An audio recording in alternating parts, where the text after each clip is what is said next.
bonjour. Je vais commencer sans faire trop dans l'originalité, d'abord par remercier Maxime Solji de m'avoir invité dans cette riche programmation de ce congrès. Et moi, je suis Aurélie Quillet, donc effectivement psychologue, patiente partenaire, experte dans les questions d'obésité et dans la relation soignant-soigné. Je fais aussi partie de beaucoup d'associations et d'institutions dans le domaine de l'obésité, localement chez moi à Lyon, Info Obésité, mais je fais aussi partie de la Ligue nationale contre l'obésité, NAFERO, et Stéréo, qui est une association spécialement dédiée pour lutter contre la stigmatisation à l'égard des personnes en situation d'obésité. Et je viens vous présenter donc l'outil Les mots pour le dire, soigner la relation soignant-soigné pour améliorer l'adhésion du patient à son protocole de soins. Dans la mesure où cet outil a été conçu et réalisé par Novo Nordisk, je déclare donc des liens d'intérêt. Et je vais commencer par faire un petit point contextuel sur la non-adhésion du patient à son protocole de soins, qui est quand même un enjeu majeur de santé publique, parce que pour le patient, déjà, il y a des répercussions évidemment négatives à cette non-adhésion, une perte de motivation sur le long terme, des impacts psychologiques importants, il y a une inconscience des enjeux aussi qui se fait, c'est-à-dire que plus j'attends de me faire soigner et puis moins je suis conscient des enjeux aussi, donc c'est un cercle vicieux. Mais ça pèse aussi bien sûr sur les professionnels de la santé, avec une perte de confiance en eux, en leurs compétences aussi en tant que professionnels, et puis ça leur fait perdre aussi pas mal de temps. Mais on a aussi un coût qui est quand même important sur les dépenses de santé, puisque on va déclarer que la non-adhésion au protocole de soins, c'est 9 milliards d'euros par an en France. Donc c'est quand même pas rien, si on peut faire des économies, ce serait bien. 40% des patients qui vivent avec une maladie chronique sont observants ou adhérents. Ça veut dire qu'il y en a 60% qui ne le sont pas, donc c'est quand même des chiffres aussi assez impressionnants. Et puis évidemment, c'est un enjeu de santé publique globale, puisque plus on attend, moins on adhère à son protocole de soins, plus évidemment ça amène à des complications médicales, à des résistances aussi à certains traitements, et puis une diminution de l'efficacité thérapeutique de manière générale. Alors, je vous livre cette réflexion qui m'est toute personnelle et qui n'est sans doute pas complètement aboutie, mais je suis ouverte à la discussion. Je me suis demandé en fait comment on pouvait passer de personnes malades à patients et comment on passe de patient à patient observant. Alors voilà ma réflexion. Pour le coup, d'abord, pour passer de personne malade à patient, il faut déjà avoir conscience de sa maladie. Le professeur Ziegler l'a dit, c'est quand même pas non plus si simple. Alors, en particulier dans certaines maladies qui sont aussi un petit peu moins reconnues de manière sociétale, comme l'obésité. Mais d'abord, il faut avoir conscience de sa maladie. Je peux avoir des symptômes, mais d'abord, il faut que je les repère, que je les identifie, que je puisse les relier aussi à éventuellement une potentielle maladie, et puis l'accepter.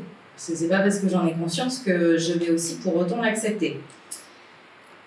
Et puis, du point de vue de la personne qui est malade, pour que j'arrive dans le statut de patient, eh bien, il faut aussi que j'ai confiance dans le système de soins de manière générale.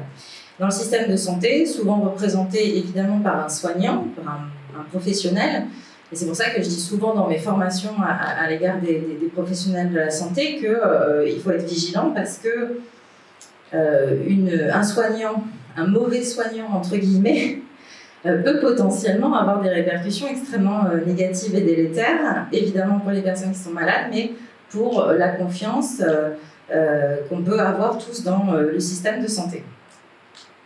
Et puis après, pour passer de patient à observant, du coup, évidemment, il va y avoir les compétences du professionnel, des compétences techniques, médicales, mais aussi psychosociales, des compétences d'accueil, d'accompagnement pour accueillir les patients.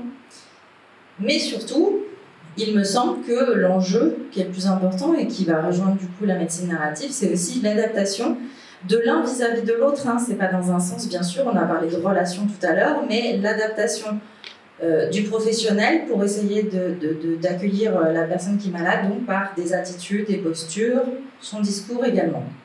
Et donc, c'est dans ce cadre-là qu'il y a eu le projet donc, qui s'appelle Les mots pour le dire, Et ce projet, c'est de repérer les croyances, les attitudes et les comportements des patients qui pourraient engendrer de la non-observance.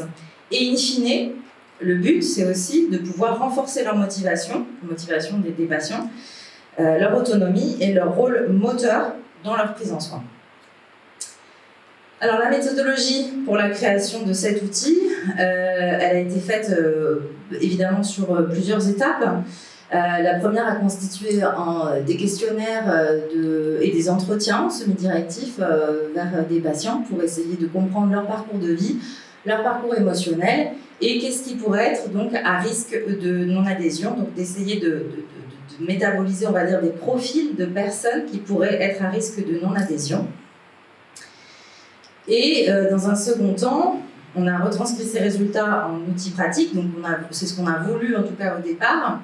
Donc le laboratoire Novo Nordisk a constitué une équipe pluridisciplinaire, pluriprofessionnelle, un comité pour aller plus loin et donc essayer de créer cet outil.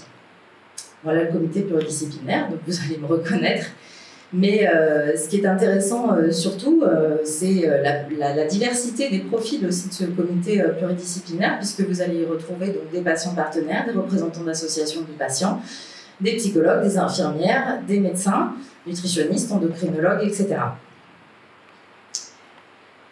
Et après, donc, une fois qu'on a identifié les aptitudes les plus fréquemment retrouvées à risque de non-adhésion, eh bien, l'idée, c'était donc de créer des fiches par type de profil pour essayer de savoir quelle posture du coup en miroir entre guillemets le professionnel pouvait du coup mettre en place, mettre en pratique pour améliorer cette adhésion. Alors il y en a de deux types, hein. C'est à destination des patients qui vivent avec une obésité, là pour celui-ci, il y en aura un autre, je vais vous montrer d'autres exemples pour le diabète. Il y a 7 fiches en fait obésité et 7 fiches diabète. Donc, je vais vous donner 2 exemples. Alors d'abord sur la forme, en fait, ce qu'on va retrouver dans cet outil, c'est des verbatims, des sortes de phrases, de mots qu'on va retrouver, ou un champ lexical qu'on va retrouver chez ces patients donc à risque de non-adhésion. Le profil que vous allez trouver ici, c'est celui qui souffre du regard des autres, qui vient parce que il est plutôt gêné par le regard des autres dans sa pathologie obésité. Aussi des attitudes non verbales, puisqu'on l'a dit, la communication, on l'a dit tout à l'heure, la communication, elle passe pas que par les mots, mais aussi par des postures, des attitudes. Donc là, une attitude affaissée au fond de sa chaise, des mouvements de repli, des expressions de visage tristes, ou de la colère, des propos véhéments, etc. On peut retrouver chez ce type de patient. Et donc, sur la forme toujours, on va retrouver, une fois qu'on a identifié ces profils, finalement, quel type de besoin se cache derrière ces attitudes et ces croyances de la part de ces patients. Et du coup, ensuite, vous avez en bleu, donc à droite, sur votre écran, l'ensemble des conseils, des recommandations qu'on pourrait émettre à destination du professionnel. Alors, je précise aussi, je ne l'ai pas dit, c'est plutôt à destination des médecins généralistes, mais évidemment, ça peut être reproductible à l'ensemble des soignants qui accompagnent ces patients. Et donc des attitudes et des postures pour essayer de donner des conseils, des recommandations aux professionnels. Alors, je voulais principalement vous montrer celui-ci sur le fond, parce que, en tout cas, dans l'obésité, il me semble, c'est expérientiel, hein, mais qu'il y a beaucoup de patients qu'on va retrouver dans nos cabinets à chacun. C'est celui qui n'y arrive pas, c'est compliqué pour lui, c'est trop dur, qu'il n'y arrivera jamais. Il pense que, voilà, il n'a pas la motivation, il n'a pas la volonté, il est un peu désespéré. Et là, aussi, de la prise en charge, entre guillemets, de sa maladie. On va retrouver dans les attitudes non verbales le fait qu'il soit avachi, épaules basses, regard fuyant, qui marmonne ou qui réfléchit avec lui-même, et des soupirs aussi. Et donc, ce qu'on a identifié, c'est par rapport à ses besoins, et bien qu'il avait besoin, surtout et avant toute chose, de remobiliser ses ressources personnelles, de valoriser ses actions, de retrouver de l'espoir, de retrouver, on on l'a dit aussi tout à l'heure, de développer, de renforcer l'estime qu'il a de lui-même, la confiance qu'il a en lui, etc. On identifie aussi le besoin de bénéficier de bienveillance et de soutien.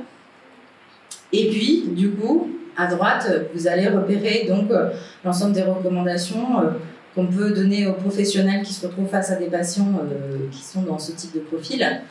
Faire rappeler aux patients les choses dont il a pu être fier, ses réussites aussi, les points positifs. C'est un parcours, la maladie chronique, c'est quand même un long parcours, souvent, très très long. Et du coup, le fait de replacer, on va dire, tout ce qu'il a déjà réussi, on voit souvent le sommet de la montagne, mais finalement, faire pas à pas, c'est aussi très bien. Et donc de définir ensuite avec lui, donc utiliser le nous le plus possible, c'est une collaboration, une coopération entre le soignant et le soigné. On est tous les deux engagés dans le même objectif et dans l'intérêt du patient, et de définir avec lui des objectifs réalistes et progressifs, comme les objectifs SMART, pour ceux qui connaissent. Et éventuellement envisager, bien sûr, l'orientation vers un psychologue, un psychothérapeute, etc., pour l'aider si nécessaire. Alors, voilà un autre exemple donc, concernant le diabète de type 2. C'est celui qui ne priorise pas sa santé. Alors, quand on dit qu'il ne priorise pas sa santé, mais parce qu'il n'en a pas les moyens en particulier financiers et matériels. Ça aussi, on va le retrouver dans la population atteinte de diabète de type 2 et d'obésité, puisqu'il y a une forte prévalence de personnes qui sont en précarité. Donc voilà, qui dit moi je veux bien suivre toutes vos recommandations, vos conseils, etc. C'est gentil, merci monsieur, merci madame. Mais comment je fais en fait concrètement parce que j'ai pas les moyens, c'est trop cher, c'est impossible pour moi, j'ai pas le temps, etc., etc. Et ça me tenait à cœur de dire aussi que ces gens-là, du coup, ils n'ont pas tort en fait. C'est-à-dire que si on leur dit bah oui, mais il faut quand même faire un effort, en fait ils le feront pas. Parce que justement ils ont trop de freins, trop de contraintes en fait, et donc c'est très important, me semble-t-il, d'abord accepter leurs contraintes et même les conforter entre guillemets dans le fait que ces changements alimentaires, éventuellement l'activité physique, etc., tous les conseils et les recommandations qu'on peut leur faire, ça a un impact financier bien sûr, et que c'est légitime finalement que ce soit un frein. Bon, après ça n'empêche pas quand même d'approfondir. Pourquoi ? Du coup, il y a ce manque de moyens. Qu'est-ce qu'on peut faire avec le patient ? Alors évidemment, orienter éventuellement vers une personne de l'action sociale pour aider la personne. Déjà être là, déjà être disponible, à l'écoute et être présent pour le patient, c'est déjà quelque chose en fait. Il n'a pas forcément besoin obligatoirement de partir avec des exercices à faire et des conseils à suivre. Le fait qu'il soit là et qu'il revienne à chaque fois, encore une fois, c'est ça l'objectif, qu'il soit observant. Et donc, donner du sens aussi à ses recommandations, évidemment, le gratifier à chaque fois qu'il ose, du coup, faire un pas en avant, même si c'est un petit pas de fourmi. Et identifier ensemble des astuces. Voilà, des astuces. Alors ça nécessite aussi de la part d'un soignant, en particulier d'un médecin généraliste, de ne pas être uniquement sur la sphère médicale, mais aussi d'avoir des compétences pour offrir des petites astuces à mettre en place au quotidien. Alors voilà, acheter en vrac, planifier les repas à l'avance, privilégier les produits locaux, les marchés, ou essayer de donner des petites recommandations en ce sens-là. En conclusion, la relation thérapeutique s'installe dans le temps, en particulier pour les patients qui sont atteints d'une maladie chronique. On a parlé de rythme aussi tout à l'heure, j'ai entendu parler de temporalité, et c'est très vrai. Donc c'est très important, notamment dans les maladies chroniques, de se dire qu'en tant que soignant, en fait, on n'est pas dans une urgence. Donc on peut accompagner le patient aussi à son rythme. C'est très important, la temporalité du patient, sinon à un moment donné, on le perd.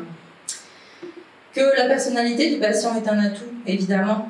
C'est une force en fait, il faut s'appuyer, c'est un levier de motivation, il faut s'appuyer dessus, mais encore faut-il savoir l'identifier, c'est un peu l'objectif de cet outil.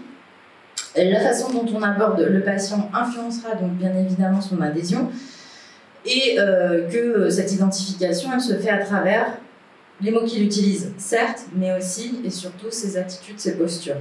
Et donc Il ne faut pas aller à l'encontre, il faut aller dans le même courant que lui, donc respecter ses croyances, ses envies, ses contraintes, ses freins, etc., ses limites, pour optimiser encore plus la prise en soin sur le long terme. À la fin de l'ouvrage, vous avez ces mots-clés, alors qui me tiennent particulièrement à cœur, donc je les ai remis ici. Ces mots-clés dans, il me semble, la relation soignant-soigné, la complexité de la situation et de la relation thérapeutique, l'alliance thérapeutique, évidemment, je ne vais pas remettre une couche là-dessus, mais c'est extrêmement important d'avoir confiance, et la confiance, elle se fait effectivement dans la rencontre, dans la relation, dans le fait de parler et de s'écouter chacun à son tour. Voilà, l'accueil, l'échange, bon, je ne vais pas revenir sur tout, la confiance, la réciprocité, etc. Il y a un mot, moi, qui m'importe aussi beaucoup et qui n'est pas dans ce petit livret, c'est l'humilité aussi, et de dire que finalement, le patient, lui, il sait des choses, et on a besoin de lui, en fait, pour essayer de l'aider, et lui, il a besoin du soignant pour l'aider justement dans son quotidien. Et que chacun à sa place, on n'est pas dans une relation ascendante, descendante d'un médecin qui est au-dessus parce que c'est le sachant, et d'un patient qui accueille la bouche ouverte les conseils du soignant, mais que c'est vraiment une réciprocité égale en fait. C'est juste qu'on n'a pas tout à fait le même savoir, mais qu'il n'y en a pas un qui est plus important que l'autre. Il y a un savoir technique, scientifique, et puis l'autre qui a un savoir expérientiel. Mais comme on l'a dit depuis le début de la journée, voilà, la médecine narrative, c'est important dans les deux sens. Moi, je voulais aussi rajouter que chaque individu, en fait, est unique et complexe, et en constante évolution. Son parcours, en fait, il n'est jamais linéaire. Hein. Et pour le professionnel qui accompagne, l'enjeu, c'est de créer finalement une véritable relation humaine dans la confiance et la réciprocité, et développer une alliance, hein, je le redis ici, dans laquelle l'échange et la bienveillance seront au service de la santé, dans l'intérêt des patients, pour et avec le patient. On dit souvent pour et avec. Donc pour commander les livres, vous avez ce QR code, voilà.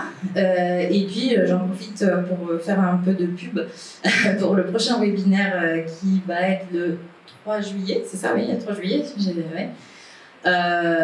s'appelle Les mots pour le dire, mais qui n'est pas sur l'outil Les mots pour le dire, mais qui va aller un petit peu plus loin dans la réflexion, donc pour savoir comment on ose aborder le sujet de l'obésité. Hein, c'est pas toujours simple, et c'est une question récurrente qui vient fréquemment maintenant de la part des soignants, et en particulier des jeunes médecins.